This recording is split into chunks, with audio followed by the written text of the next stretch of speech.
So basically what this is, I'm going to be ranking these body types in order of how nice they are to actually live in.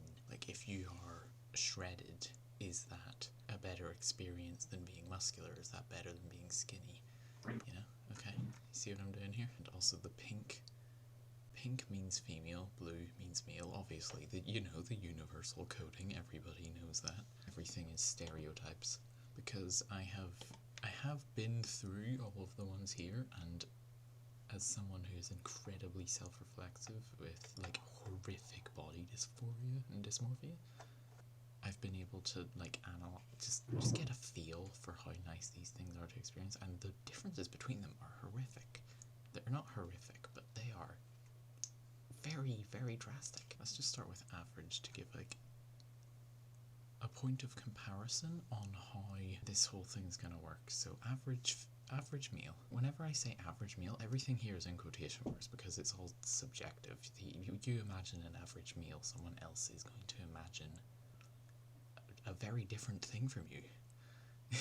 Whenever I say average meal, I'm talking about anatomical reference, like something like this. Which one is the better objective experience? So average meal, you have a lot of muscle. Like, you have, let's just get this on the board. You have a lot of muscle just by default. Fine, good, probably. You know, like healthy. We're talking about like healthy average meal, not like American average, where like the majority of the country is obese or something insane like that. Average healthy, like, doesn't work out, but like walks. I'll try and put a more objective label to it in wording. Versus average female. Because, okay, lots more like fat on you, like by default, subcutaneous. Average female versus average male living the exact same lifestyle. Females just have more body fat on them. And heat. You maintain heat so much better as like average male versus average female. You're just generally kind of more agile. Average female, the boobs get in the way. Also, I'm talking about this from like a couple of years of HRT, which is why I'm saying like I was an average male, and I've become like average female, like that is my body type, and it is drastically different. Another thing, this is only going over objective physical characteristics. This isn't going to be my personal experience. Obviously, I much prefer being average female, even though I'm going to rank it lower than average male. This is just a personal preference. I'm also not going to be going over the psychological effects of it, or phenomenology. There's a really good article on it by, I'll put it in the description. This is a really good article if you're interested on the psychological effects of estrogen, just what it's like to experience. This is only going over physical effects. That being the case, average male is just, it's so much more agile. You're able to maintain heat really well because of, I think it's because you have more muscle by default, and just like temperature regulation. You're just warmer in general, which explains the phenomenon of women taking scaldingly hot showers. Yes, that's something I just do now. I'm able to handle and wasn't able to previously. More things that are good about being average male versus average female. A lot more agile. Yeah, if you wanna run down the stairs, average female, your boobs are gonna be fucking blah blah blah blah. It hurts. It hurts a lot. I don't like it. That's a temporary thing. It won't hurt forever, but Jesus. Just generally less delicate. But positive points for being average female. Just a lot smoother. A lot squishier. I see that as a positive. Smooth skin. That's a positive. Personally. Sweat. Your sweat doesn't smell as bad. I mean, teenage boys have the stereotype of being smelly as hell, and it's for a good reason. They are, but I don't think it's a good I think. Is it too centrist to just put them both at good? Because they are both good. Maybe, I think personal bias is coming into this a lot. I think average means much nicer. Just generally, you're more agile, you're more high energy, you're stronger. Able to withstand colder temperatures for longer. Average female, I'm fucking having to bundle up like mad whenever it gets even slightly cold. I'm gonna talk about genitals now. Be mature! Another thing that's different between average male and average female, you got different... the experience of sex. The clitoris and the tip of a penis are made of the exact same material. Like flesh. This is adult stuff. Get out, kids! They're made of the exact same material. As far as I'm aware. I probably should double check this. As far as I'm aware, they're made of the same stuff. I'm thinking of pushing up. Average female orgasms feel just like better. I think they should both be in good. They're both fun. They're both, if you're a healthy average person, you're gonna be having fun. That feels right. Okay. Now we're gonna move on to... we'll do with the skinny ones. I think these rankings are good. Let me explain myself. Skinny female, everything hurts. Your bones, there's no muscle there, you're so weak. There's the heat retention problem I discussed earlier, where you're just constantly cold. Any kind of wind will just chill straight to your bones. As a male, you're still able to feel the cold, it just doesn't bother you. Or no, I was. I shouldn't say you. I should say I was, because this is like all personal experience.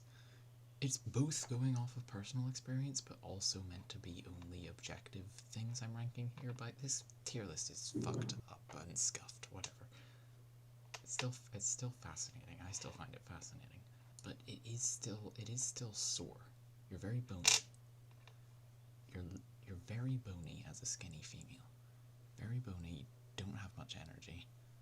I mean, that's a subjective thing. You're very bony.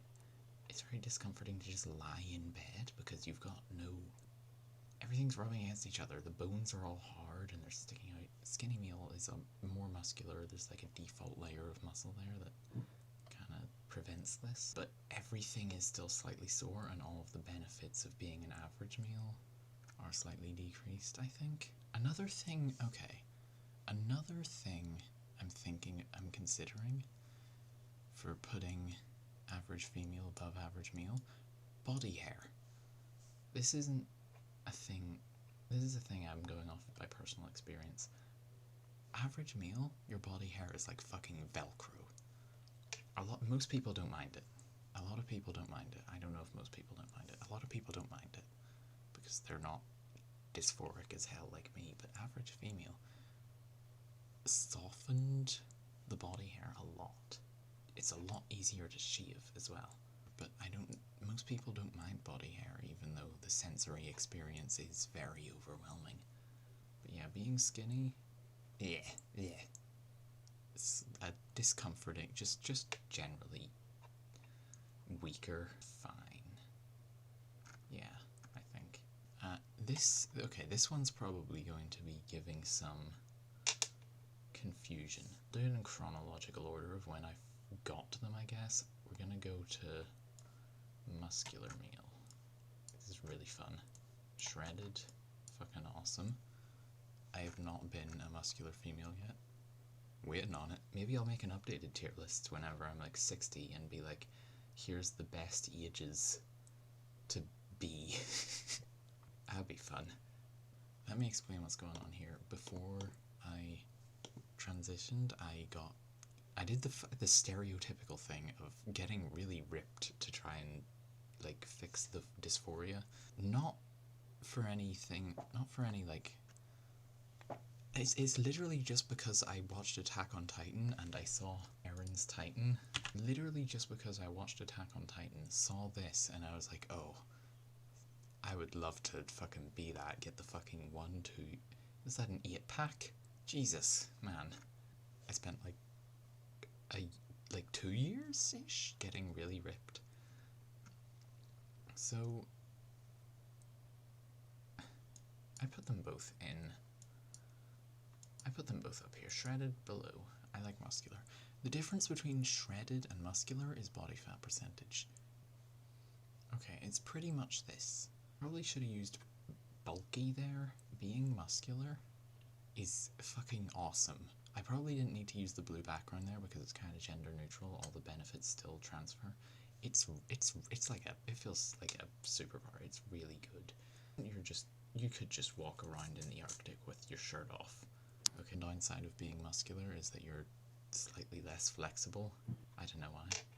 The muscularity, I guess, just gets in the way. It's weird. Maybe it's just because I didn't stretch that much, which would explain a lot. But yeah, no, generally just a lot more fit. You're just able to do things really, really well. Physical benefits, I know a lot of people get mental benefits from just working out and like weightlifting, which like purely on its own, I think everybody should probably do a bit of weightlifting if they can. I think the majority of people would be helped by it. It's very good for just offsetting osteoporosis and just keeping yourself fit. Good for longevity. Everything just becomes so much easier. You're just able to withstand everything. It's like a layer of armor, but the armor doesn't weigh you down, it makes you stronger. It's really cool. I do quite like it. Being shredded removes a lot of the benefits. Just kind of is a little sore, as the name implies. Some downsides of being muscular: you sweat a lot easily. You have to shower like once a day. That's another downside of being male. Female, I can go no shower for like 3 days, nobody will notice. Male, I go no shower for like half a day, and everybody's like, bro, your hair is so fucking greasy, get that shit sorted. And I'm like, yeah, you gotta shower once a day at least, or else you will fucking stink. Average female doesn't really get that as bad, which is another reason I think they should be equal. But I think I'll put them, I'll equal them, fuck it. Personal hygiene is a lot less of a factor as an average female. Also just because you generally look prettier. A lot less acne as well for average female. Just, yeah, I think they should be equal. There is just a lot of factors that offset them. Maybe it was the misogyny in me that was thinking of putting whatever. Yeah, being muscular, awesome. You can just casually, being really fit is just really nice. And like 5 kilometers without a problem. Just casually lift like anything ever. It's really nice. Your requirements for food intake are a lot higher whenever you're particularly muscular, and also as a meal. Some people like eating, some people dislike eating, or some people see it as just a necessity on par with brushing their teeth. I personally really like food, so being able to eat more as a positive there. Now we're going chubby. Chubby meal. It's discomforting. What differences do you feel between being average and being chubby? Basically, okay, we'll go in order of chronology here. What is this? Okay, before I transitioned, I also was like really, really anorexic for like a year. How to word this, and it was like malnourished. Like I went to hospital, and the reason I didn't gender this is because being malnourished removes all gender from you, which would explain the statistic of how many trans people have eating disorders. Let's go over all of the reasons that being ridiculously skinny, like emaciated, is misery. There's a lot of good reasons, and why you should avoid it at all costs. The heat retention thing, oh my god, it got so much worse. Oh my god, you cannot sleep, you cannot walk for like you can't walk up the stairs. Your muscles will start to atrophy so bad, and you'll have to take breaks walking up the stairs. It's really bad. My energy levels didn't really plummet, but I was kind of manically energized, so that wasn't really a problem, but everything was so physically exhausting. Every temperature you experience so much worse.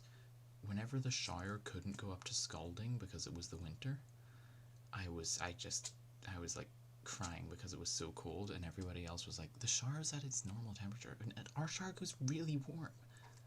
And that normal temperature is just not enough for me. It was unbearable. Oh my god, everything was so sore. You couldn't sit down comfortably. If you've ever dissociated really badly and felt weightless, this is literally being weightless. Like, you cannot do anything. You cannot lift anything. Everything's really heavy. Bones will just break.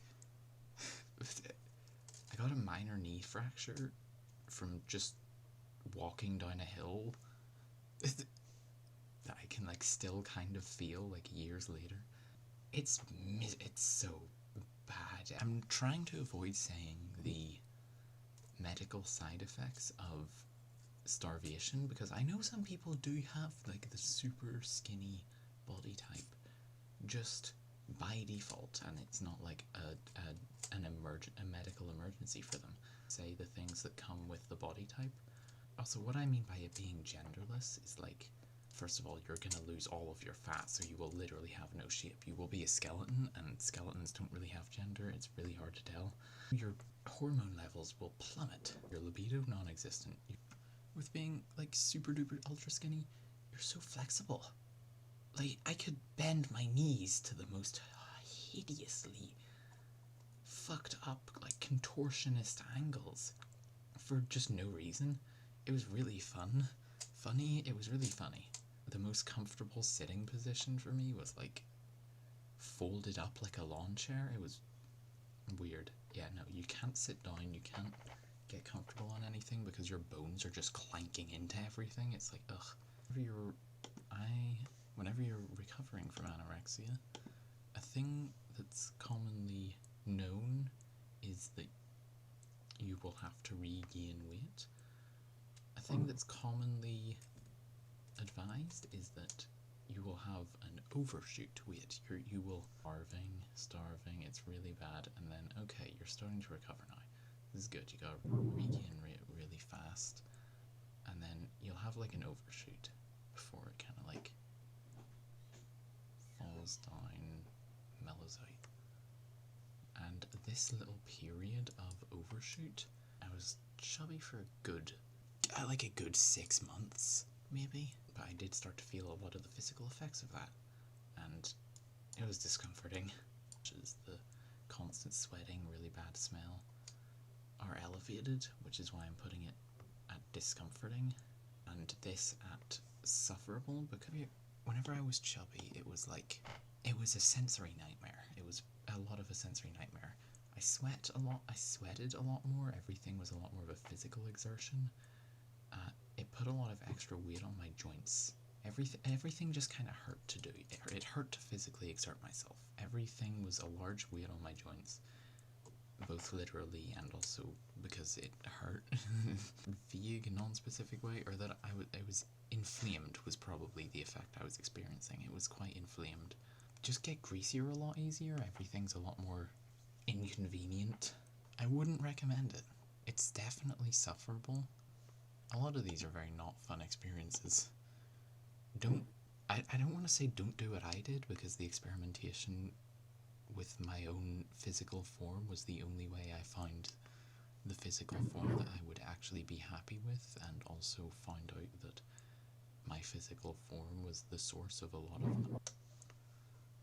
of discomfort. But just don't be as reckless as me. Just be healthy. If you're trans, you have to live. It is the only thing you have to do.